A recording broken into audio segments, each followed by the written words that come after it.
قديستنا النهاردة اسمها تاييس، قديسة جميلة وتائبة.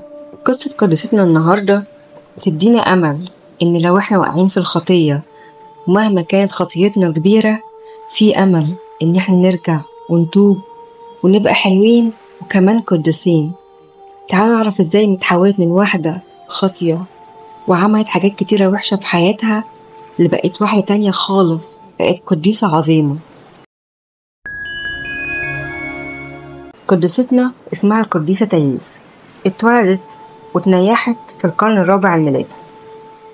هي بنت من اسكندرية، كانت يتيمة الأب، وأمها استغلت جمالها لأنها كانت جميلة جدا وخلتها تشتغل في السوق عشان تكسب كتير، خصوصا إن تاييس كانت شاطرة قوي في الكلام، وتعرفت على أغنياء المدينة اللي قدموا لها كتير جدا مقابل شهواتهم الدنسة، وبقت معروفة كإحدى الساقطات، وبيتها كان دايما مفتوح للأغنياء الأشرار.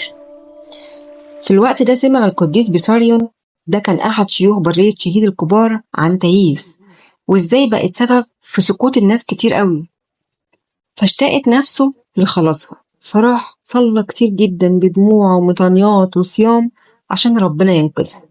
وبعدين في يوم من الأيام القديس بيساريون اتخفى كده وطلب إن هو يقابلها، ولما دخل أوضتها دار بينهم الحوار اللي جاي ده.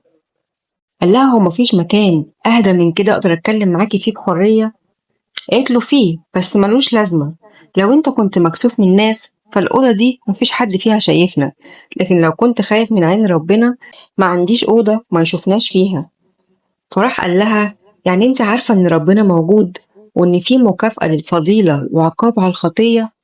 طب لو كنت تعرفي كده إن في حكم ودينونة، إزاي تتسببي في هلاك كل النفوس دي؟ لأن بسبب النفوس الكتيرة اللي ضاعت دي عقابك هيكون أكبر. وفي الوقت ده تاييس حست بقوة كلام القديس، ونعمة ربنا لمست قلبها واتكسفت جدا واترمت على الأرض وانفجرت في العياط، وقالت له يا أبي، السما هي اللي بعتتك ليا. أنا عارفة إن في توبة للخطاة، أنا نفسي أسيب حياة النجسة دي اللي أنا كنت ماشية فيها من زمان.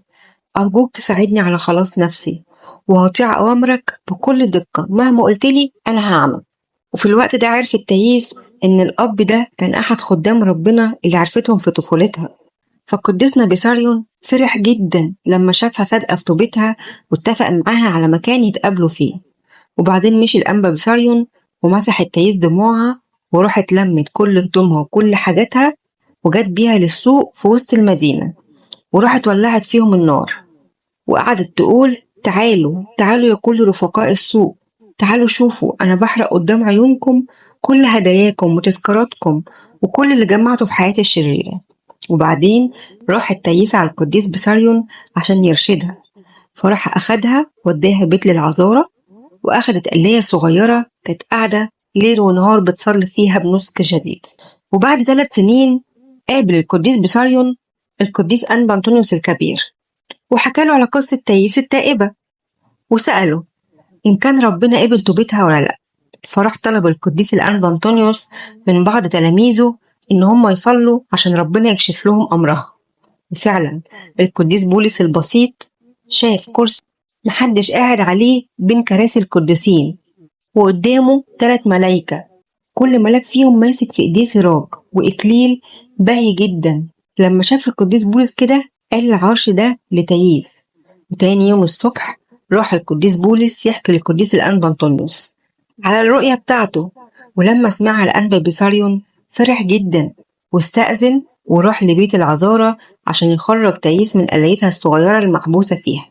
أما هي فبانسحاق جدا قعدت ترجاه إن هو يسيبها فيها لغاية يوم انتقالها، وما قعدتش في القلاية غير حوالي 2 أسبوع، وبعدها مرضت وأسلمت روحها في إيد ربنا، وسابت لنا مثال حي لعمل ربنا في حياة الإنسان مهما كانت شروره ونجساته. بركة صلوات القديسة تاييس التائبة تكون مع جميعنا أمين، ولربنا المجد الدائم أبديا أمين. لو أول مرة تسمع سيرة القديسة تاييس التائبة ابعتها لكل الناس، خليهم ياخدوا بركة، وتابع صفحتي واستنوني كل يوم بالليل مع حكاية قديس جديد.